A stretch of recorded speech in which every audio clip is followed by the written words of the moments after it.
MoUs ఏదైతే enter అయ్యారన్నారు అధ్యక్ష, MoUs అన్ని క్లారిటీగా ఇస్తాం జరిగింది అధ్యక్ష. Energy, industries and commerce, INI, ITNC, multi department, APCRDA, tourism, food processing, MAUD, textile, education, health అధ్యక్ష. అది సంబంధించిన ఆ పాలసీస్ కింద వాళ్ళకి భూములు కేటాయిస్తాం జరిగింది అధ్యక్ష. కానీ 99 పైసలకి 5 కంపెనీలు మాత్రమే భూమి కేటాయిస్తాం జరిగింది అధ్యక్ష. గౌరవ మంత్రి గారు చెప్పింది 99 పైసలకి 5 కంపెనీలకు ఇచ్చామని చెప్తున్నారు. కానీ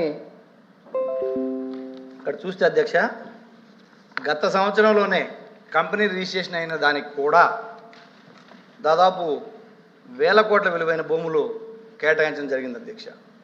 విశాఖ నడిబొడ్డున లులుకి 13.74 ఎకరాలు 99 ఏళ్ళకి లీజుకి ఇచ్చారు అధ్యక్ష. అది మనకందరికీ తెలుసు వైజాగ్లో ఎంత వాల్యూ ఉంటుందో భూమి అనేది కూడా. విజయవాడలో అధ్యక్ష 156 కోట్ల పెట్టుబడికి 600 కోట్ల విలువైన భూమి వాళ్ళకి లీజుకి ఇవ్వడం జరిగింది అధ్యక్ష. 156 కోట్లు పెట్టుబడి పెడితే 600 కోట్ల రూపాయల భూమి ఇవ్వడం అనేది కూడా మంత్రి గారు పరిశీలించాలని కోరుతున్నారు అధ్యక్ష. అది ఆర్టీసీకి సంబంధించింది కూడా 4.15 ఎకరాల అధ్యక్ష. అది 99 ఇయర్స్ లీజుకి ఇచ్చారు. ఒకటి మేము గవర్నమెంట్ అడుగుతా ఉన్నాం అధ్యక్ష. గవర్నమెంట్ ఇప్పుడు 1,00,000 కోట్లు పెట్టి రాజధాని నిర్మాణం చేయగలుగుతుంది కదా అధ్యక్ష, టెండర్లు కాల్ఫర్ చేసి. అదే 4.15 ఎకరాలని ఒక టెండర్ కాల్ఫర్ చేసి ఒక బిల్డింగ్ కన్స్ట్రక్ట్ చేసి ప్రభుత్వానికో లేకపోతే ఆర్టీసీకి ఆదాయం వచ్చేటట్టుగా కూడా చేసుకునే అవకాశం ఉంది అధ్యక్ష. కానీ ప్రైవేట్ వ్యక్తులకు లీజుకి ఇవ్వడం అనేది అభ్యంతరకరమైనదని చెప్తా ఉన్నాం అధ్యక్ష. అదేవిధంగా 115 ఎకరాల అధ్యక్ష, 104 కోట్ల విలువైన భూమి 19 కోట్లకే ప్రభుత్వంలో పనిచేసే ఒక ఎంపీ గారి సంస్థకు సంబంధించిన సంస్థకు కూడా కేటాయించడం జరిగింది అధ్యక్ష. ఇదే విధంగా 2 రియల్ ఎస్టేట్ సంస్థలకు కూడా అధ్యక్ష 3,000 కోట్ల రూపాయల విలువైన భూమిని 99 ఆ భూమిని కూడా రియల్ ఎస్టేట్ సంస్థలకి కేటాయించడం జరిగింది అధ్యక్ష. రియల్ ఎస్టేట్ సంస్థలు కొనుక్కొని వ్యాపారాలు చేసుకుంటారు అధ్యక్ష. కానీ వాళ్ళకి మన భూమి 99 ఏళ్ళు లీజుకి ఇస్తే వాళ్ళేం ప్రభుత్వానికి ఇవ్వరు అధ్యక్ష. అది మొత్తం వాళ్ళు 99 ఏళ్ళు అంటే దాదాపు 3 జనరేషన్స్ వాళ్ళ ఆదాయాన్ని తెచ్చుకుంటారు తప్ప ఈ 1000 కోట్ల విలువైన భూములన్నీ కూడా ఇలా దారాదత్తం చేసుకుంటూ పోతే మనకి రాష్ట్ర ప్రభుత్వానికి ఉండే భూముల పరిస్థితి ఏంటి, తర్వాత పరిస్థితులు ఏంటి అని అది అడుగుతున్నది అధ్యక్ష. ఇదే కాకుండా ఇంకోటి అధ్యక్ష, 5,000 కోట్ల విలువ చేసే 54.79 ఎకరాలు ఒక ఎడ్యుకేషన్ ఇన్స్టిట్యూషన్ ఆధీనంలో ఉంటే గత ప్రభుత్వంలో దాన్ని బయటకు తీసుకొచ్చారు అధ్యక్ష. కానీ దాని విలువ 5,000 కోట్లు ఉంటే సదరు సంస్థ యజమాని కాదు ఇది 1,000 కోట్ల రూపాయలు మాత్రమే విలువ చేస్తుంది అని చెప్పి ఆధార లెక్కలే ఒక పక్కన గవర్నమెంట్ ఆక్షన్లో పెట్టిన లెక్కలు తీసుకొచ్చి చెప్పారు అధ్యక్ష. అంటే మేము అడుగుతా ఉన్నాం ఈ సందర్భంగా, 1,000 కోట్ల రూపాయల విలువైన భూములు అయితే ఆక్యుపై చేసేదానికి ఏమన్నా దానికి వెసులుబాటు ఏమైనా కల్పించారా అని అడుగుతాను అధ్యక్ష. 5,000 కోట్లు అయితే ఆక్యుపై చేయకూడదు, 1,000 కోట్ల భూమి విలువ అయితే ఆక్యుపై చేయొచ్చు అని అడుగుతా ఉన్నా అధ్యక్ష. దీనికి ఎన్నో ఉన్నాయి అధ్యక్ష. 2011 జనవరి 28న జగ్పాల్ సింగ్ కేసులో సుప్రీంకోర్టు స్పష్టం చేసింది అధ్యక్ష, ఏ భూములు ప్రైవేట్ సంస్థలు ఇవ్వద్దు అని చెప్పింది అధ్యక్ష. 99 పైసలకి ఈ రాష్ట్రంలో ఏ కంపెనీలకి భూములు ఇచ్చారు, ఎంత భూమి ఇచ్చారు, ఎన్ని ఉద్యోగాలు వస్తున్నాయని ప్రశ్న అధ్యక్ష. ఓకే, ఏ సంస్థకి ఇచ్చారు, గతంలో ఎక్కడిచ్చారు, ఇప్పుడు ఎక్కడిచ్చారు, ఎవరు ఏం చేశారు డిస్కస్ చేద్దామంటే మీకు బీఏసీ ఉంది, ఒకరోజు పెట్టండి డిస్కస్ చేద్దాం. వచ్చిన ఏంటి అడిగారు, దానికి అన్నీ కలుపుకొని వెళ్ళడం వల్ల ఆన్సర్ కూడా సరిగ్గా రాదు. దయవుంచి మీరు కూడా అలాంటి మాట్లాడేటప్పుడు కంట్రోల్ చేయాలి అధ్యక్ష. మీరు చర్చకి పెట్టండి టోటల్గా గత 5 సంవత్సరాలు ఈ భూముల పరిస్థితి ఏంటి, ఇప్పుడు మేము ఎవరికి ఇచ్చాం, ఎందుకు ఇచ్చాం, దానివల్ల ఏంటి ఉపయోగాలు, ఏంటి ఫలితాలు అన్నీ డిస్కస్ చేద్దాం.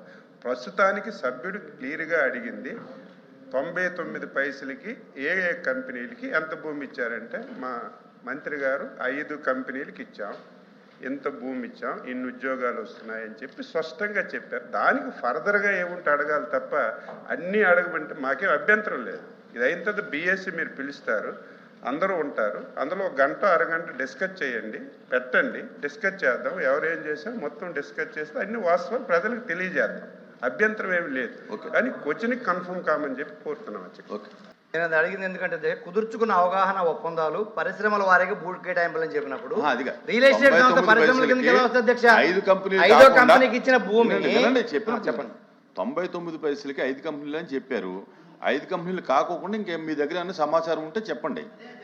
అది అధ్యక్ష రియల్ ఎస్టేట్ కంపెనీకి ఇచ్చారు కదా, రియల్ ఎస్టేట్ కంపెనీలకి ప్రైవేట్ కంపెనీలకి ప్రభుత్వంలో భాగస్వామి కంపెనీలకు ఎలా ఇస్తున్నారని అడుగుతున్నాం అధ్యక్ష. క్వశ్చన్ లోనే ఉంది. 99 మీరు ఇచ్చిన పైసలు ఆన్సర్ లో ఇచ్చారా? కూడా ఉంది అధ్యక్ష, అది చూసుకోమని చెప్పండి మంత్రి గారిని. మీరు ఇచ్చిన ఆన్సర్ లో కూడా రియల్ ఎస్టేట్ కంపెనీకి ఇచ్చామని ఉంది అధ్యక్ష. చూడండి ఇక అక్కడ ఇప్పుడు లాస్ట్ లో మాధవరావు ఐదో అధ్యక్ష వాళ్ళు అడిగిన దానికి నేను చూపిస్తున్నా అధ్యక్ష. ఏదైతే ఒక్క నిమిషం అధ్యక్ష, ఇదిగోండి అధ్యక్ష. కూర్చోండి. K Raheja corp real estate private limited కి 27 acres ఇచ్చారు అధ్యక్ష. 99% ఇచ్చాను మంత్రి గారే చెప్తున్నారు. చెప్పారుగా. అదే అధ్యక్ష 27 ఎకరాలు 5 కంపెనీల్లో రియల్ ఉంది కదా ఎస్టేట్. అది. అదే అధ్యక్ష ఆయన అడగొద్దు అంటున్నారు కదా. సరే 1 minute కూర్చో. అధ్యక్ష మంత్రి గారే మాధవ్ గారు చాలా కూర్చోండి. ఉత్తమ మేధావి అధ్యక్ష. అమెరికాలో కూడా చదివారు అనుకుంటా. అధ్యక్ష, హైదరాబాద్లో రహేజా మైండ్ స్పేస్ అని క్రియేట్ చేశారు. దాంట్లో 97 ఎకరాలు ఆనాడు చంద్రబాబు నాయుడు గారు వాళ్ళకి కేటాయిస్తే 21 బిల్డింగ్, దాంట్లో 10 million square feet వాళ్ళు కడతాం జరిగింది అధ్యక్ష. చేస్తాం జరుగుతుంది అధ్యక్ష. ఇక్కడ ఈ 99 పైసలకి గతంలో కూడా నేను ఛాలెంజ్ చేశాను అధ్యక్ష. ఇదే హౌస్లో వేరే కంపెనీల పేర్లకు తీసుకొచ్చారు. ఆ రోజు ఛాలెంజ్ చేసి ఆ కంపెనీకి ఇచ్చానని మీరు నిరూపిస్తే I'm ready to resign on this floor of this house అని ఆనాడు నేను చెప్పాను అధ్యక్ష. తీసుకురాలేకపోయారు. ఇచ్చిన ప్రతి కంపెనీ కూడా క్రెడిబిలిటీ ఉన్న కంపెనీ, బ్యాక్గ్రౌండ్ ఉన్న కంపెనీ తప్ప ఎవరు అయానా గయానా పోతే ఇచ్చేదాకా మేము సిద్ధంగా లేము అధ్యక్ష. మాధవరారు సూట్గా మీ డౌట్ ఏమైనా ఉంటే క్లారిటీ కావాలంటే అడగండి. ఆన్సర్లో నాలుగో ఆన్సర్ సార్. నాలుగోది సార్ మీరు చూడండి. GOMS నెంబర్ 56 ప్రకారం విశాఖపట్నంలో Raheja corp real estate private limited hill number 3 మధురవాడలో 27.1 ఎకరా 99 పైసలకి ఎలా ఇస్తారు అని అడుగుతున్నా సార్. రియల్ ఎస్టేట్ సంస్థకి వాళ్ళు అడిగింది మేము అదే. కానీ ఈ 99 పైసలు పెట్టుకొని మీరు ఉద్యోగాల పేరుతోటి డేటా సెంటర్ వచ్చింది. ఇప్పుడు మీరే చెప్పారు బెంగళూరులో వచ్చింది, హైదరాబాద్లో వచ్చింది. మీరు మాట్లాడితే నేను మాట్లాడాల్సి వచ్చింది.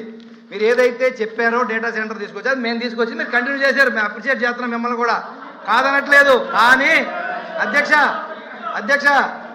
గూగుల్ ఆల్ఫాబెట్ కంపెనీ అధ్యక్ష 24 లక్షల స్క్వేర్ ఫీట్ ఆఫీస్ స్పేస్ రెంట్కి తీసుకొని 22,000 సీటింగ్ కెపాసిటీ తోటి అధ్యక్ష వారం క్రితమే అధ్యక్ష కర్ణాటకలో కంపెనీ పెట్టుకుంది. అదే విధంగా మనం ఎందుకు మూవ్ అవ్వలేదని అడుగుతున్నా అధ్యక్ష. మనమేమో భూములు ఇస్తున్నాం 99 పైసలకి, కానీ భూములు లేకుండానే ఉద్యోగాలు తెచ్చుకుని పక్క రాష్ట్రాలు ఆయన చెప్పారు తెలంగాణ కర్ణాటక గురించి మాట్లాడారు. ఆంధ్ర గురించి మాట్లాడాలి, మేము ఆయన తెలంగాణ గురించి ఎందుకు మాట్లాడతాడు? ఆయన ఈ రకంగా ఉంటే కూర్చోండి. నా పూర్తవడం ఏంటిదే? మీ పూర్తవడం ఏంటండి? కూర్చోండి. మాధవ్ గారు నా